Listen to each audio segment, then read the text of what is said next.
Kabanata 2211. Ito ay isang tahimik na gabi habang ang matandang abot ay nakahiga sa kama at tahimik na nakatulog. Siya ay isang matandang lalaki na nagtrabaho sa buong araw kaya siya ay inaantok. Pagkahiga pa lang niya sa unan niya ay agad siyang nakatulog. Habang siya ay natutulog, isang batang monghe ang pumasok sa kanyang silid. Ang monghe ay estudyante ng matandang abot at ang pangalan niya ay kapatid na Fred. Siya ay karaniwang humalili sa iba pang mga kapwa monghe upang alagaan ang matandang abot at si Fred naman ngayong gabi. Pare, handa na ang tsa mo. Umakyat si Fred sa kama na may dalang tasa ng tsaa. Ang matandang abot ay karaniwang umiinom ng isang tasa ng tsaa tuwing gabi bago siya matulog. Ayon sa kanya, ang pag-inom ng tsaa ay isang paraan para mahugasan ang anumang kasawian at kasamaan. Gayunpaman, ang matandang abot ay pagod ngayon. Nakatulog na siya bago niya maiinom ang kanyang tsaa. "Master, tulog ka na ba?" tanong ni Fred. Narinig niya ang ilang hilik mula sa matandang abot bilang tugon. Tulog na talaga ang matandang abot dahil sa pagod. Inilipat ni Fred ang teacup at marahang inilagay sa kahoy na mesang nasa gitna ng silid bago niya pinatay ang ilaw. Bukod sa mga normal na ilaw, mayroon ding ilang espesyal na ilaw na kilala rin bilang mga kandila sa silid ng matandang abot. Matapos patayin ang mga ilaw, hindi na patayin ang mga kandila. Ang ilan sa kanila ay nasusunog tuwing gabi upang mapanatili ang kaunting liwanag sa bahay ng abot. Aalis na sana si Fred ng kwarto, nilinggan niya ang paligid at wala siyang nakitang ibang tao sa paligid. Sa makatuwid, gumawa siya ng isang matapang na hakbang. Tinulak niya ang isa sa mga kandila patungo sa kurtina sa gilid. Dahan-dahan ngunit tiyak, nagsimulang masunog ang kurtina. Mamulong si Fred, "Master, huwag mo akong sisihin. Kasalanan mo ang pagiging matigas ang ulo." Habang nagsasalita siya, marahang isinara niya ang pinto. Kung magiging maayos ang lahat, tiyak na masusunog ang matandang abot hanggang mamatay sa silid. Kung magsagawa ng investigasyon, walang ebidensyang magdadala sa kanya dahil patay na ang matandang abot. Dagdag pa, ipagpalagay na lamang ng mga tao na ang matandang abot ay hindi sinasadyang nagbalikwas ng kandila at naging sanhi ng sunog. Ang lahat ay tila napaka-perpekto sa ibabaw. Gayunpaman, hindi alam ni Fred na may nagbabantay sa kanya sa gabi. Ito ay Scorpio mula sa 12 Golden Zodiacs. Isa siyang lalaki na kabilang sa dilim. Sa tuwing kailangan ng isang mahalagang tao ng proteksyon, si Thomas ay palihim na ipapamahala dito. Sa pagkakataong ito, lihim na pinuprotektahan ni Scorpio ang matandang abot. Lahat ng pakulo ni Fred ay nasaksihan ni Scorpio, ngunit hindi pa rin ito alam ni Fred. Habang tinatangka ni Fred na umalis, bigla siyang nakaramdam ng pagkahilo. Pagkatapos, nawalan siya ng malay. Pagkatapos noon, binuhat ni Scorpio si Fred, itinulak ang pinto at pumasok sa silid. Marahan niyang inilagay si Fred sa silid bago niya ito itinali sa isang haligi na may ilang lubad. Pagkatapos, pumunta siya sa kama at binuhat ang matandang abot. Nang mailabas ni Scorpio ang matandang abot, isinara niya ang pinto. Nahimbing ang tulog ng matandang abot sa buong proseso na walang alam. Makalipas ang 10 minuto, nasusunog ang silid ng matandang abot. Natakot ang mga monghe at bumangon silang lahat para patayin ang apoy. "Apoy, apoy! Nasa kwarto pa ang matandang abot. Pilasan mo at iligtas mo siya." Nagkaroon ng kaguluhan sa mga monghe. Ang iba sa kanila ay may dalang tubig para apulahin ang apoy, habang ang iba naman ay tumawag sa 911. Magulo.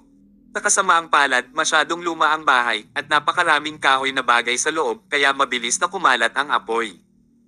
Hindi mahalaga kung gaano kabila sila kumilos. Huli pa rin. Abat. Abat. Ang lahat ng mga monghe ay umiyak sa kalungkutan. Kabanata 2212. Sa silid ng matandang abot, isang nakagapos na si Fred ay nagising matapos niyang marinig ang ingay. Pinuksan niya ang kanyang mga mata at nakita niya ito. Banal na tae. Nasusunog ang kwarto. Ano? Tumingin si Fred sa paligid. Wala ba siya sa kwarto ng matandang abot? Noong una ay sinubukan niyang gumawa ng apoy sa silid upang masunog ang matandang abot hanggang mamatay at magmukha itong aksidente. Gayunpaman, itinakda niya ang kanyang sarili sa huli. Wala na sa kama ang matandang abot. Wala na siya at may nagtali kay Fred sa haligi. Napansin niyang nagliliyab na ang apoy. Ano ang dapat niyang gawin? Tulong! Tulong! May tumulong sa akin. Ayokong mamatay. Sa wakas ay naalala niyang tumawag ng tulong. Ayaw niyang mamatay. Ano ang ginawa niya? Kung hindi niya sinimulan ang apoy noong una, mapupunta kaya siya sa ganitong posisyon? Walang kwenta kahit gaano pa kalakas ang sigaw ni Fred. Ang apoy ay lumalaki, at habang ang mga tao sa labas ay nagsisikap na patayin ang mga ito, huli na ang lahat. Nagsimulang sunugin ng apoy ang mga damit ni Fred, at hindi nagtagal, tuluyan na siyang natupok sa apoy. Nagsisiba siya sa pagsindi ng apoy ngayong nagwawakas na ang kanyang buhay. Sakto, sa kwarto ni Fred di kalayuan. Ang matandang abet ay nakahiga sa kama. Nang bigla niyang narinig ang kaguluhan sa labas ay nagising siya. Agad niyang nakita si Scorpio na nakaupo sa tabi ng kama at napagtanto niyang wala siya sa sarili niyang silid kundi ang estudyante niya, si Fred. Ano ang nangyayari? Sino ka? Tinuro ng matandang abet si Scorpio at nagtanong. I'm Scorpio. I'm in charge of protecting you, abet, walang pakialam na sagot ni Scorpio. Scorpio, protektahan mo ako. Noon lang naalala ng matandang abet na binanggit ni Thomas na magpapadala siya ng magpoprotekta sa kanya. Hindi lang niya inaasahan na ganoon kahiwaga ang taong nagpoprotekta sa kanya. Narinig niya ang malakas na ingay sa labas, kaya bumangon siya at tumingin. Ang apoy ay tumataas. Tsaka nasunog ba yung kwarto niya? Nagulat ang matandang abat. Hindi niya alam ang nangyayari. Ano? Anong nangyayari? Ipinaliwanag ni Scorpio, ang iyong estudyante, si Fred, ay tumanggap ng pera mula kay Lord Vadestas. Tinubukan niyang magsunog ng apoy upang masunog ka hanggang sa mamatay kapag katapos mong makatulog. Pagkatapos kitang iligtas, ikinulong ko siya sa silid ngayon. Habang nagsasalita si Scorpio, may inilabas siyang maliit na box sa ilalim ng mesa sa kwarto ni Fred. Pagkabukas niya, may nakita silang mga gold bar sa loob. Tila bago umalis si Lord Vadestas, sinadya niyang iniwan si Fred ng ilang gintong bar at sinuhulan siya. Matapos matuklasan ng matandang abot ang buong pangyayari, walang tigil siyang umiling. Buntong hininga. Si Fred ay kasama ko mula pa noong bata pa siya. Hindi ko akalain na susuhulan siya ng isang kahon ng mga gintong bar. We can't judge a book by its cover. Mahirap intindihin kung ano talaga ang iniisip ng mga tao. Sabi ni Scorpio, nasunog siya hanggang sa mamatay sa apoy na sinimulan niya. It's a deserved end. Muling bumantong hininga ang matandang abot bago niya binuksan ang pinto at lumabas. Samantala, umiiyak pa rin ang mga monghe dahil inakala nilang patay na ang matandang abot. Ngunit ang matandang abot ay hindi nasaktan habang siya ay lumakad papunta sa kanila. Kabanata 2213. Abat, hindi ka papatay. Ang galing. Ang galing. Teka lang, may sumisigaw ng tulong sa kwarto kanina. Sino yun? Para protektahan ang reputasyon ni Fred, nagsinungaling ang matandang abot at nagpaliwanag. Kinausap ko si Fred sa kwarto niya, pero sa sobrang pagod ay nakatulog ako doon. Walang matutulugan si Fred, kaya pumunta siya sa ang aking silid upang magpahinga. Sino ang makakaalam na ito ay mangyayari? Hindi niya sinabi sa lahat na sinimulan ni Fred ang apoy para sa pera at naging sanhi ng kanyang sariling kamatayan sa huli. Mabait ang matandang abat. Napabuntong hininga ang lahat. May nagsabi, siguro ito na ang tadhana. Pinrotektahan ni Brother Fred ang matandang abat sa kanyang buhay. Pagpalain siya ng Diyos. Ang lahat ng mga monghe ay ibinaba ang kanilang mga ulo at nanalangin para kay Fred. Kasabay nito, isang grupo ng mga tao ang nanunood ng palabas sa isang bundok na hindi kalayuan. Ito ay walang iba kundi si Lord Vadestas at ang kanyang barkada. Pagkaalis nila sa Harmony Monastery, hindi na sila nagmamadaling bumalik sa Art Trading Corporation. Sa halip, nanatili sila at nagpahinga sa kalapit na bundok para manood ng palabas. Si Lord Vadestas ay may hawak na teleskopyo upang pagmasdan ang Harmony Monastery, na nagliliyab sa malayo at napangiti siya. Akala niya ay matagumpay ang kanyang plano. Old freak, pinili mong makipagtulungan kay Thomas at ibinaba ang aking mga gintong bar, tama ba? Kung ayaw mo, laging may gusto. Matanda ka na, wala ka pang malinaw na pagbabalik tanaw. Karapat-dapat kang masunog hanggang mamatay. Ba? Patuloy na nagmumura si Lord Vadestas, ngunit talagang natuwa siya. Pakiramdam niya ay sa wakas ay nailabas na niya ang kanyang galit at itinuring niya itong tugon niya kay Thomas. Gayunpaman, bago niya matikman ang kanyang kaligayahan, may biglang nagmaneho ng puting sedan at pumarada sa malapit. Bumukas ang pinto ng sasakyan at lumabas ang dalawang lalaki. Sila ay sina Thomas at Pisces. Ibinaba ni Lord Vedestas ang kanyang teleskopyo at tumingin sa mga individual na naglalakad. He chuckled and said, "Mabilis kang makakuha ng balita. Paparazzi ka ba?" Akala niya ay dumating si Thomas para maghayganti. Ang lahat ng mga mandirigma ni Lord Vedestas ay humawak ng mga patpat at sumulong upang protektahan siya. Huminto sa paglalakad si Thomas ng 5 metro na ang pagitan ng magkabilang panig. Naglabas siya ng sigarilyo sa bulsa bago niya ito tahimik na sinindihan at nagsimulang manigarilyo. Nagkalat ang mga abo ng sigarilyo sa paligid. Tinitigan ni Thomas ang nasusunog na Harmony Monastery sa malayo at nagtanong, "Nagawa mo ba?" Hindi sinubukan ni Lord Vedestas na pagtakpan ang kanyang mga aksyon. "So what if I did? Gusto kong malaman ng lahat ng tao sa Celandine City na mapupunta sa impyerno ang sinumang tumayo sa akin. Thomas Mayo, sino mang pumanig sa iyo ay makakatagpo ng isang kapas palad na wakas. Gusto kong makita kung sino pa rin ang magkakaroon." Ang lakas ng loob na matuto sa matandang bastos na iyon. Pumuga ng usok si Thomas bago niya sinabing, "Ang iyong paraan ng pagsuhol sa isang monghe ng mga gintong bar para magsunog ay masyadong hindi nilinis. Panginoong Vedestas, iyon na ba ang iyong pamantayan ngayon?" Napangiti si Lord Vedestas. Ang pasang nakakahuli ng daga ay isang mabuting pusa anuman ang lahi nito. Si Hayden dati ay nag-overthink sa lahat kaya siya ay nabigo sa lahat ng oras. Ang aking mga pamamaraan ay simple, ngunit ako ay kumilos ng mabilis. Lagi akong gumagawa ng mga bagay ng maayos. Thomas Mayo, ikaw, hindi dapat nandito. Dapat kang bumili ng kabaong sa matandang abat. Nako, nasunog na nga siya hanggang abo kaya hindi mo na kailangan ng kabaong. Mapangahas siyang tumawa. Ngunit pagkatapos, pinaulanan ni Thomas ang kanyang parada. Huminga muli si Thomas bago sinabing, "Huwag kang mag-alala, buhay at maayos pa ang matandang abat. Wala kang dapat alalahanin tungkol sa kanya." Kabanata 2214. Natigilan si Lord Vedestas. Tinitigan niya si Thomas at nagulat siya habang nagtatanong, "Ano ang sabi mo?" "Buhay at maayos ang matandang abat." "Imposible iyon." Umalaklak si Thomas. "Magbibiro ba ako sa iyo?" Agad na nagkaroon ng masamang pakiramdam si Lord Vedestas. Nagsabi ba si Thomas ng totoo? Buhay pa ang matandang abat. Napakawalang silbi ng monghe na nagtrabaho para sa kanya. Hindi niya kayang pumatay ng matandang monghe. Upang mapatunayan ang katotohanan, agad na tinawag ni Lord Vedestas ang kanyang subordinate sa Harmony Monastery upang ipasuri sa kanya ang sitwasyon. Maya-maya pa ay sumagot na ang kanyang kampon. "Lord Vedestas, ang matandang abat ng Harmony Monastery ay hindi patay. Hindi lang siya buhay, kundi siya rin ay ganap na walang sugat. Magaling siya. Nakita ko pa siyang nagdarasal para sa namatay na monghe ngayon lang." Pip, ibinaba ni Lord Vedestas ang tawag. Matapos pakinggan ni Lord Vedestas ang ulat ng kanyang nasasakupan, nagkaroon siya ng kumpirmasyon na buhay pa ang matandang abat at hindi nagsinungaling si Thomas. At saka, hindi na kailangang magsinungaling si Thomas. Noong una ay inakala ni Lord Vedestas na si Thomas ay dumating upang ipaghiganti ang matandang abat, ngunit si Thomas ay talagang dumating upang pagtawanan si Lord Vedestas. Nagalit ito kay Lord Vedestas. Galit niyang tinitigan si Thomas at tinanong siya, "Nakialam ka na naman ba dito?"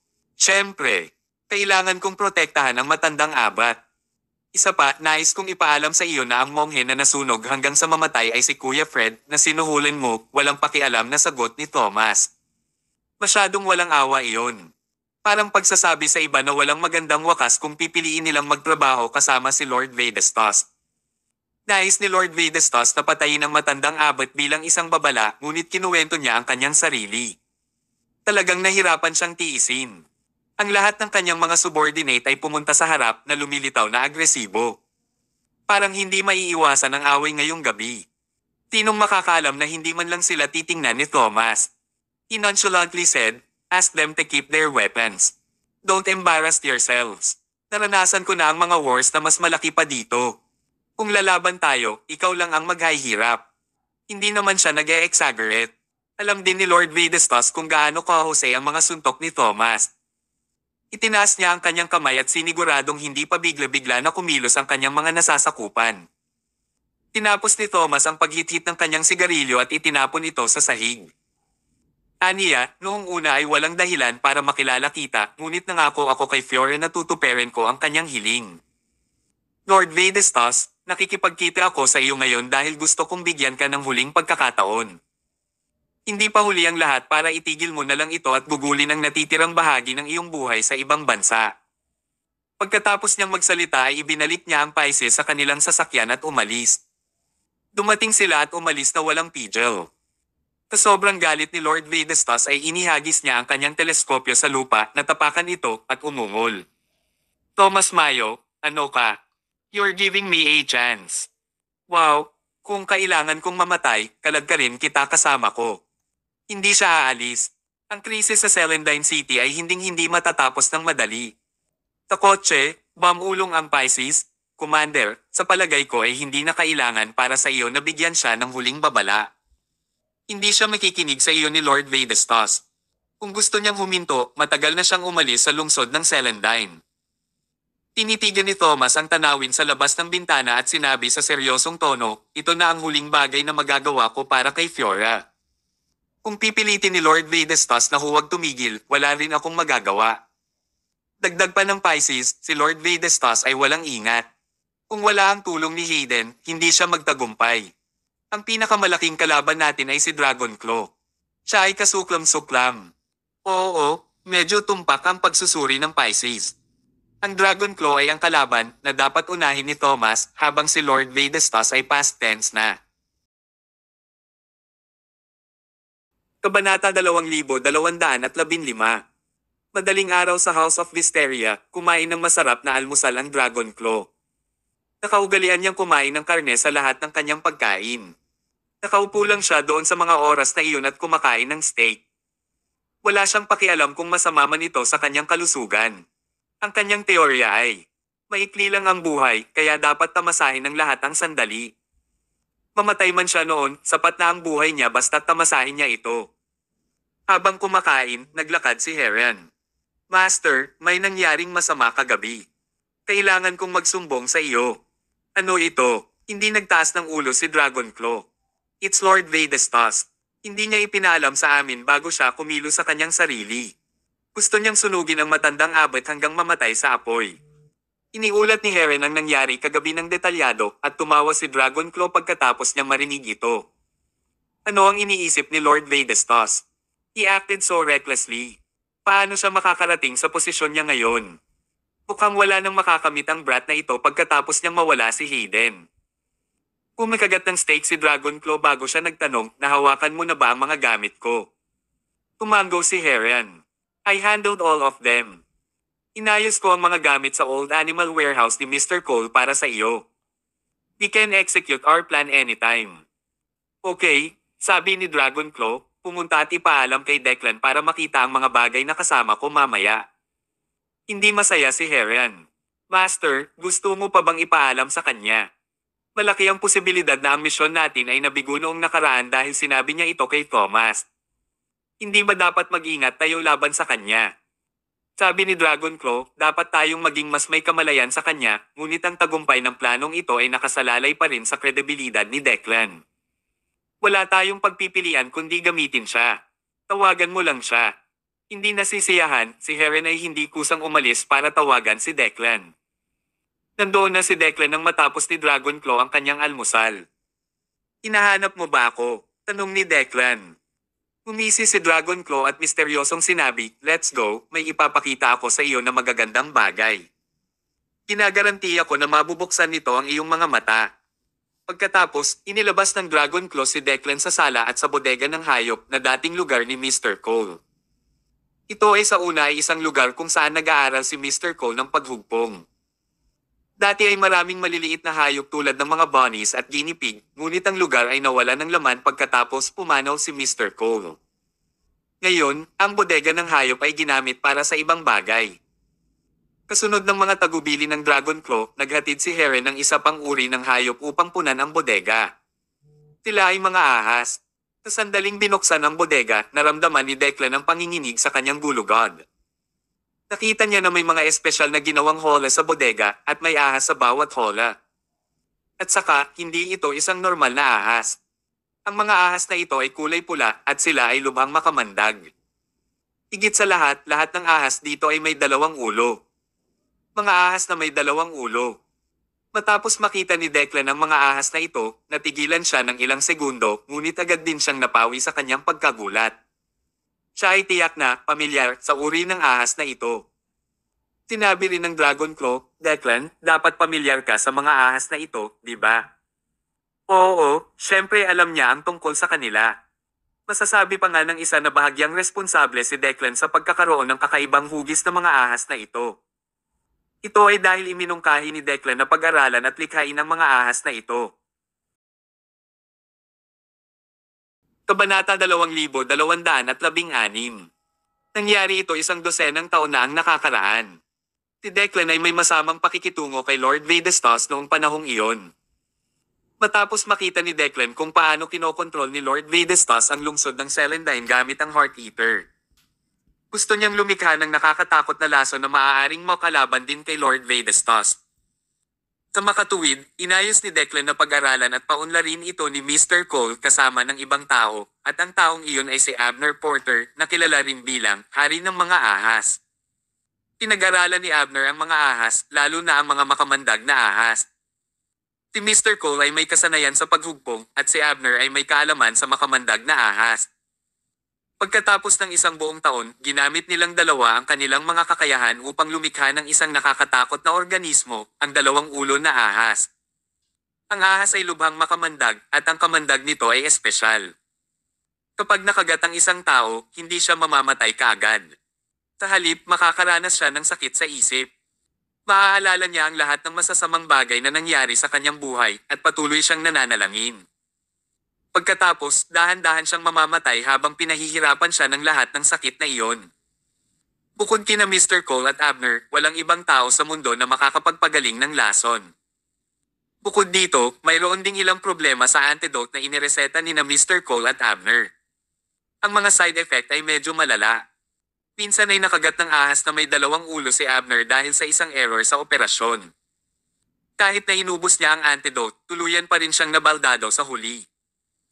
Ang isa ay magiging permanenteng may kapansanan sa antidote kaya't mailalarawan ng isa ang mga kahihinatnan ng walang panlunas. Masasabi mong mas malakas ang laso ng ahas na may dalawang ulo kaysa Heart Eater. Noong si Declan ay may dalawang ulo na ahas, naisip niya na kaya niyang labanan si Lord Vadestas, masupol siya at ipakita sa kanya kung gaano siya kagaling. Sa hindi inaasahang pagkakataon, nadiskubre ni Locke ang kanyang balak ng napakabilis at nakialam. Parehong katulong ni Locke sina Declan at Lord Vadestas. Hindi niya hahayaang mangyari ang gayong mga salungatan sa loob, kaya pilit niyang kinumpiska ang lahat ng ahas na may dalawang ulo at inalis ang mga ito. Simula noon, nawala na ang lahat ng ambisyon ni Declan na makipagkompetensya para sa kontrol sa Celandine City. Pinangasiwaan ni Lord Vadestas ang lungsod ng Celandine mula noon at si Declan ang namamahala sa pagpasa ng mga mensahe kay Locke. Pareho silang humawak ng kanilang mga posisyon at wala ng mga kompetisyon. Iniisip ni Declan na iyon na ang katapusan ng insidente ng ahas na may dalawang ulo. Hindi niya inaasahan na muli niya itong makikita ngayong araw. Tanong ni Declan, di ba sabi mo inalagaan mo lahat ng ahas na may dalawang ulo noon?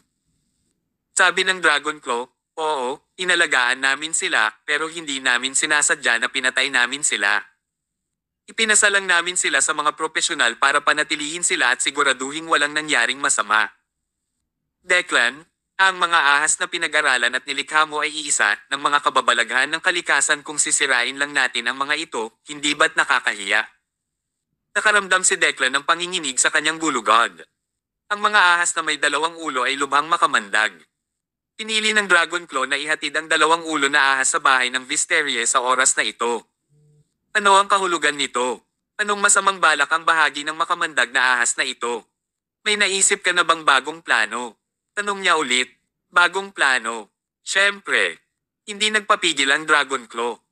Tinabi niya kay Declan ang tungkol sa kanyang plano mula simula hanggang katapusan. Matapos itong pakinggan ni Declan ay namutla ang kanyang kutis. Kung talagang naisakatuparan ng plano, hindi lang si Thomas ang nasaktan. Marami ring inosenteng tao ang madadami. Malalagay sa panganib ang Celandine City. Sabi ni Declan, okay, I understand what you mean. I'll go ahead and make preparation. Bago siya lumayo ay agad na tumayo si Heron sa harap ni Declan. He chuckled and said, "Excuse me, Mr. Mars, bawal kang pumunta kahit saan." Kumunat ang noo ni Declan at sinabing, "Anong ibig mong sabihin?" Hindi sumagot si Heron. Ngunit sinabi ng Dragon Claw, "Upang matiyak na hindi malalantad ang aming plano, kailangan kitang subaybayan sa lahat ng oras at hindi ka maaaring makipag-ugnayan sa sinuman." Tinusubukan ba niyang tretuhin si Declan na parang isang kriminal? Dragon Claw, huwag masyadong lumayo. Masyado bang malayo ang mararating ko? Umisi si Dragon Claw at sinabing, "Noong nakipag-usap tayo kay Thomas sa huling pagkakataon, magtatagumpay sana ang plano natin." Ngunit inilabas ni Thomas ang rosaryo at biglang nagpakita ang matandang abat. Nagkataon lang ba ang lahat? Kabanata 2217. Galit si Declan. "Naghihinala ka ba sa akin?" "Oo naman. Sino pa ba ang dapat kong paghinalaan?" Ibinuka ni Dragon Claw ang kanyang mga braso. "Kaya Declan, para ma-rule out ka, huwag kang pumunta kahit saan sa panahong ito. Isasama ka ni Heron pabalik sa kwarto mo at maiisip mo kung paano natin dapat isakatuparan ang plano. Simula ngayon, hindi ka na pinapayagan. Umalis ka na sa kwarto mo." Hindi maipahayag ni Declan ang kanyang pait. Siya ang pinuno ng pamilya Mars. Bilang may-ari ng House of Wisteria, binaril siya sa sarili niyang bahay ng ibang tao. Ano ito? Gayunpaman, wala siyang magawa dahil mas mababa ang kanyang katayuan kaysa sa Dragon Claw. Habang sinasamahan siya ni Heron, bumalik si Declan sa kanyang silid. Ang ilang mga tao ay humalili sa pagbabantay sa kanyang silid upang matiyak na hindi siya aalis. Nakaset up pa nga ang mga surveillance camera sa lahat ng anggulo sa kanyang silid, kasama ang washroom. May mga signal jamming equipment din sa loob. Sa madaling salita, hindi makakatawag si Declan sa labas at ang mga panlabas na signal ay hindi rin makapasok sa silid. Hihintayin lamang ni Declan ang pagpapatupad ng plano. Nakaupo siya sa kwarto niya at patuloy na bumantong hininga. Kung ito ay magpapatuloy, hindi siya makapagpapasa ng anumang mga mensahe kay Thomas at si Thomas ay mahuhuli ng bantay kapag ang plano ay naisakatuparan. Ano ang dapat niyang gawin? Habang nanlulumaw si Declan, galing sa labas ng kwarto ang malakas na boses ni Phoebe.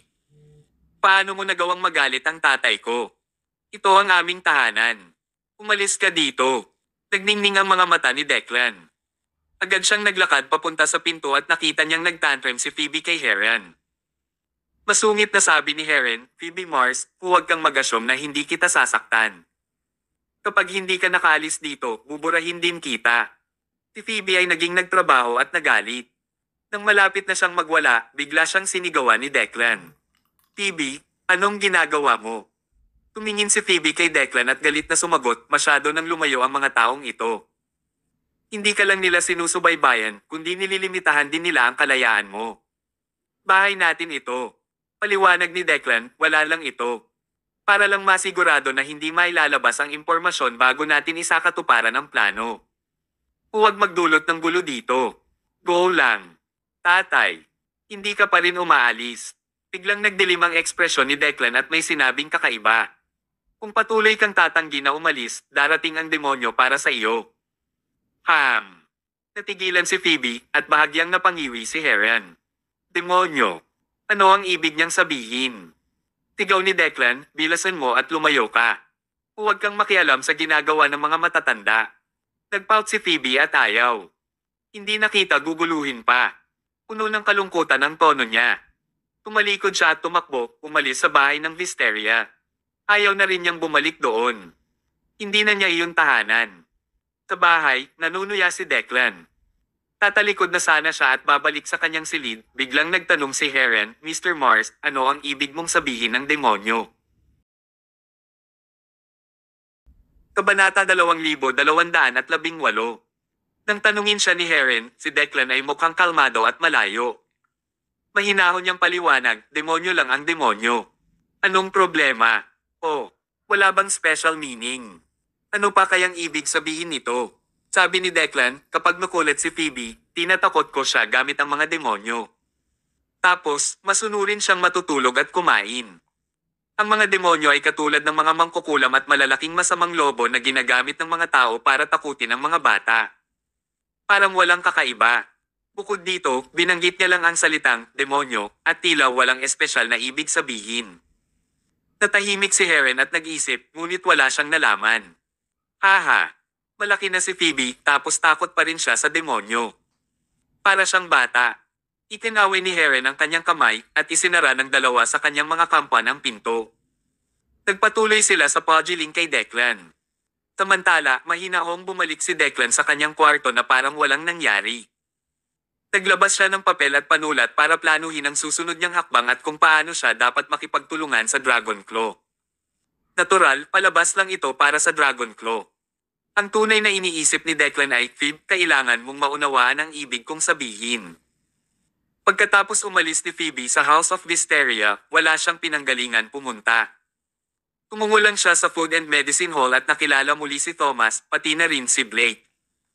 Si Blake ay kasalukuyang tumutuloy malapit sa Food and Medicine Hall. Si Thomas ay nag-book sa kanya ng isang 5-star hotel room kaya maaari siyang pumunta para sa mga talakayan anumang oras. Matapos nilang makita si Phoebe ay agad silang nag-welcome sa kanya. Pagkatapos, umupo sina Thomas, Blake, at Phoebe sa isang table. Inihain ng Pisces ang bawat isa sa kanila ng isang tasa ng tsaa at iilang mga plato ng merienda. Si Blake ang unang nagtanong, Phoebe, sumugod ka kaya balisa? Mayroon bang anumang bagong impormasyon mula sa iyong tatay? Sinabi sa kanila ni Phoebe ang tungkol sa pagiging grounded ni Declan. Nag-aalala siya habang sinasabi niya, nakahanap ba ang Dragon Claw tungkol sa tatay ko? Umiling si Blake. Kung nalaman niya, hindi na kasing simple ng pagiging grounded. Batay sa kasalukuyang sitwasyon, dapat ay pinaghihinalaan ng Dragon Claw si Declan pero wala siyang ebidensya kaya nag-ground siya kay Declan. Sa kasong ito, mahihirapang makapasa si Declan ng message ulit sa atin. Bahagyang kumunat ang noo ni Phoebe. Sa pagsasalita tungkol sa impormasyon, bago ako umalis ng bahay, may sinabi si Dad na kakaiba sa akin. Ano ito? Sabi niya kung hindi pa rin ako aalis, darating ang demonyo sa akin. Demonyo? Tumango si Phoebe, oo, hindi ko rin alam kung ano ibig sabihin. Bakit niya biglang nabanggit ang demon? Ginawa ba ng iba ang ibig sabihin ng tatay ko? Nagkatinginan sina Blake at Thomas at sila nga ay sabay-sabay na nag-iisip tungkol dito. Base sa karakter ni Declan, hindi niya sasabihin anumang bagay na walang silbi. Dahil binanggit niya ang demonyo, ito dapat ibig sabihin ay isang bagay na espesyal. Ngunit, ano ang ibig sabihin nito? Hindi ito maisip ni na Blake at Thomas. Ilang sandali pa ay binasag ni Phoebe ang katahimikan. Actually, ako dati takot ako sa demonyo nung maliit ako. Si tatay ay palaging sasabihin sa akin na huwag matakot dahil mayroon siyang pinalayas na ang mga demonyo. Never niya akong tinakot kasama ng mga demonyo. Pero hindi ko alam kung bakit this time. Hold on, biglang sabi ni Thomas, kakasabi mo lang natakot ka ba sa mga demonyo noong bata ka pa? Oo. Banata 2219. Bakit? Napakamot ng ulo si Phoebe at sinubukan niyang alalahanin. After a long time, she finally said, I don't remember many things clearly. Naalala ko lang na may takot ako sa isang bagay noong maliit pa ako at para siyang demonyo. Pagpikit ko, nakaramdam ako ng takot at matatakot akong matulog sa gabi. May kinatatakutan ka. Ano yon? Tanong ulit ni Thomas. Sinubukan ni Phoebe ang lahat para maalala ito. Ipinikit niya ang kanyang mga mata upang suklihin ang mga alaala ng kanyang pagkabata. Unti-unting lumalabas ang isang bagay na nakatago sa kanyang isipan. Isa itong pulang ahas na may 2 ulo. Ang ahas na may 2 ulo. Sigaw ni Phoebe. Ahas na may 2 ulo. Natigilan si Thomas. Hindi niya maintindihan ang ibig sabihin nito. Saang alamat galing ang halimaw na iyon? Sinabi ni Phoebe, naaalala ko ito. Noong maliit pa ako, hinanap ko si Mr. Cole. Pagkatapos, nakita ko ang isang ahas na may 2 ulo at pulang katawan sa kanyang bahay. Ako ay lubos na natakot at nawalan ako ng malay. Noong nagising ako, natutulog na ako sa sarili kong kama, sinabi ko kay Dad na nakakita ako ng demonyo at ang demonyo ay isang ahas na may 2 ulo. Ito pala ay ang ganitong uri ng kakaiba ngunit kawili-wiling bagay na nangyari kina Phoebe at Mr. Cole sa nakaraan. Gayunpaman, ang terminong two-headed snake ay parang isang termino sa paglalaro. Ano kaya ang ibig sabihin nito? Nang mga sandaling iyon, naging malungkot ang ekspresyon ni Blake. Parang may naalala siya at nanginginig ang mga kamay niya. Nang makita ni Thomas ang kanyang reaksyon, alam niyang may kung ano. Mr. Winslow, alam mo ba ang tungkol sa ahas na may dalawang ulo? Tanong ni Thomas. Blake firmly nodded, at sinabi niya, I know. That's a terrible memory. Pagkatapos, pinag-usapan niya ang background ng ahas na may dalawang ulo. Dahil matalik na magkaibigan sila ni Mr. Cole at napanood niya ang paglaki ni Declan, may magandang ideya siya sa insidente ng dalawang ulo na ahas. Pagkatapos magpaliwanag ni Blake, naunawaan na rin ni Thomas ang buong proseso. Aniya, base sa kasalukuyang sitwasyon, nag-hypothesize ako na malaki ang posibilidad na lilito muli ang mga ahas na may dalawang ulo. Malamang na naihatid na ni Dragonclaw ang ganitong uri ng halimaw at gusto niyang harapin tayo gamit ito. Bagamat hypothesis lang iyon, kung nangyari talaga ito, malaking dagok ito kay Thomas at sa kanyang barkada. Sumimangot si Pisces at sinabing kahit gaano kamandag ang dalawang ulo na ahas, ahas lang sila. Basta maging alerto tayo at hindi makagat ng mga ahas, we'll be fine, right? Umiling si Thomas, you underestimate Dragonclaw. Marahil ay walang balak ang Dragonclaw na gamitin ang dalawang ulong ahas sa atin. Tulad ng mga nakaraang insidente, ganap na magagamit ng Dragonclaw ang dalawang ulo na ahas para harapin ang mga normal na mamamayan. Pagkatapos, sisisihin niya si Thomas. Kailangan lang niyang gamitin ang kredibilidad ni Declan. Nakakairite talaga. Ginamit muli ni Declan ang ganitong uri ng kasuklam-suklam na pamamaraan. Sabi ni Blake, kahit ano ang gustong gawin ng Dragonclaw, sa madaling salita, ang gusto nating gawin ngayon ay makuha ang panlunas sa kamandag ng dalawang ulo na ahas. Panlunas? Saan nila ito dapat hanapin? Sandaling nag-isip si Blake bago niya sinabing, noon, si Mr. Cole at ang King of Snakes lang ang makakagawa ng antidote. Si Mr. Cole ay pumanaw na at ang King of Snakes ay naparalisa sa loob ng maraming taon base sa aking kaalaman. Ako, hindi ko alam kung may kakayahan pa siyang gumawa ng antidote. Sinabi ni Thomas, aalamin natin pagkatapos natin siyang mapuntahan. Mr. Winslow, alam mo ba kung nasaan ang hari ng mga ahas? Tumango si Blake. Oo. Pagkatapos niyang magkaroon ng kapansanan, inayos ni Declan na tumira siya sa kagubatan ng kawayan. Maaari mo siyang hanapin pagdating mo doon. Panata 2220. Tatanghali sa kagubatan ng kawayan. Makipot at masungit ang daanan kaya hindi madaanan ng malalaking sasakyan. Sa makatuwid, sina Thomas at Pisces ay sumakay sa bawat electric bike at sumulong sa kagubatan ng kawayan. Habang nasa daan, nakarinig sila ng huni ng mga insekto at mga ibon na umaawit at naamoy nila ang mabangong bulaklak. Talagang nakahinga sila ng maluwag. Sabi ng Pisces, Commander, medyo maganda ang kapaligiran dito. May mga kawayan kung saan-saan. Narinig ko minsan na ang isang tao ay mabubuhay ng walang karne, ngunit hindi siya maaaring manatili sa isang tahimik na kapaligiran tulad ng kagubatan ng kawayan. Ang ibig sabihin ng isang lugar ay si Abner ay isang taong walang pagnanasa. Totoo ba iyon? Hindi iyon tiyak. Kung talagang wala siyang pagnanasa, bakit siya mag-aaral at lilikha ng isang halimaw tulad ng dalawang ulo na ahas kasama si Mr. Cole noong nakaraan? Sa huli, tuluyan na siyang nabaldado, kaya masasabi ng isa na karapat-dapat siya. Walang malalawak na daan sa kagubatan ng kawayan, ngunit maraming maliliit na daanan. May mga daanan kung saan-saan, at ang ilang mga kalsada ay nakaharang pa ng kawayan sa gitna.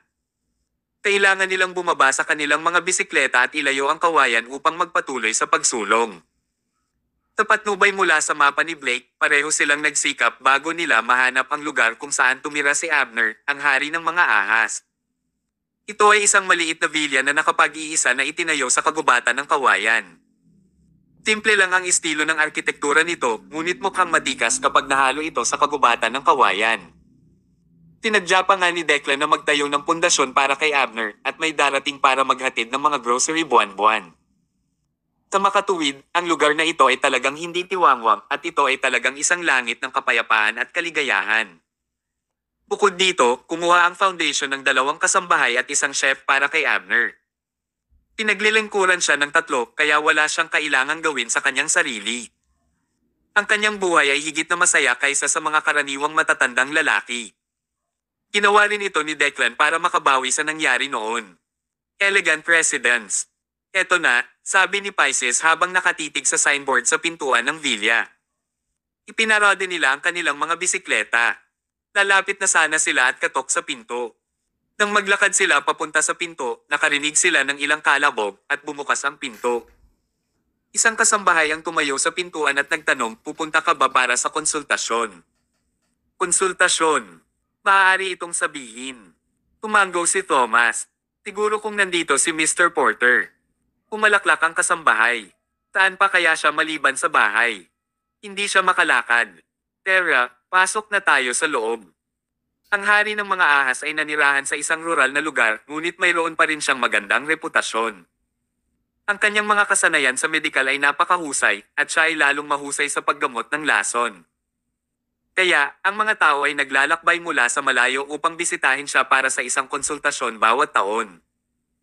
Kaya naman, nakasanayan na ng mga kasambahay na tumanggap ng mga bisita mula sa buong mundo, at pamilyar sila sa isang tagalabas na tulad ni Thomas. Nailigtas din nito si Thomas ng maraming pagsisikap. Umupo sina Thomas at Pisces sa isang sopa sa sala pagkatapos nilang sundan ang kasambahay sa loob ng villa. Pagkatapos, dinalhan sila ng kasambahay ng 2 tasa ng tsaa. Pakiinom ng tsaa. Pupunta ako at yayain si Mr. Porter. Salamat. Habang nakaalis ang kasambahay, casual na tiningnan ni Thomas ang dekorasyon sa sala. Sa totoo lang, ito ay talagang matikas. Walang gaanong modernized na mga bagay sa bahay. Mayroong maraming mga guhit ng mga sikat na tao na ginawang lubos na komportable ang mga tao. Sinabi ng Pisces, noong una kong marinig ang pangalang King of Snakes, akala ko siya ay magiging isang nakakatakot na matandang lalaki na laging natutulog kasama ang mga ahas. Ngunit nang dumating ako, napagtanto ko na siya ay isang taong may magandang paghuhusga. Hindi siya nakakatakot gaya ng kanyang pangalan. Habang nagsasalita siya, ang boses ng isang matandang lalaki ay nagmula sa likod ng windshield. The King of Snakes is just a name given by the outsiders. I don't like it at all.